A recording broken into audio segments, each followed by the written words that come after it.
Indus highway पर trailer की van को टक्कर। हादसे में 13 अफराद जिंदगी की बाजी हार गए जबकि 7 अफराद जख्मी हैं। हौलनाक हादसे से मुतालिक आपको आगाह कर रहे हैं। मनाज़िर भी आप देख सकते हैं दुनिया टीवी की स्क्रीन पर।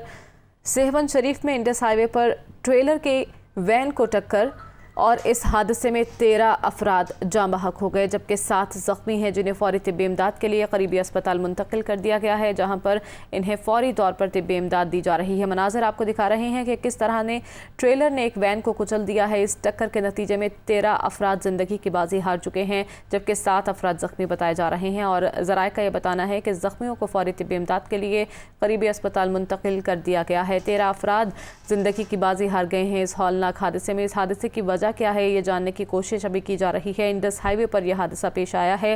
ट्रेलर ने वैन को टक्कर मारी है। तेज़ रफ्तारी के बायस यह हादसा पेश आया या कोई और वजह थी, इससे मुतालिक अभी तक कुछ भी कहना कब्ल अज़ वक्त होगा। लेकिन इस हौलनाक हादसे में 13 अफराद ज़िंदगी की बाजी हार गए हैं जबकि 7 अफराद ज़ख्मी हैं। ज़ख्मियों में कौन कौन शामिल है और 13 अफराद जो कि जाँ बहक हो चुके हैं उनमें कौन कौन शामिल हैं, क्या मर्द, ख़वातीन और बच्चे भी शामिल हैं, इससे मुतालिक भी अभी कुछ नहीं बताया जा सकता। लेकिन 7 अफराद ज़ख्मी हैं जिन्हें फ़ौरी तिब्बी इमदाद के लिए करीबी अस्पताल मुंतकिल कर दिया गया है। मनाज़िर भी आपको दिखा रहे हैं उस जगह के जहाँ पर ज़ख्मियों को तिब्बी इमदाद दी जा रही है।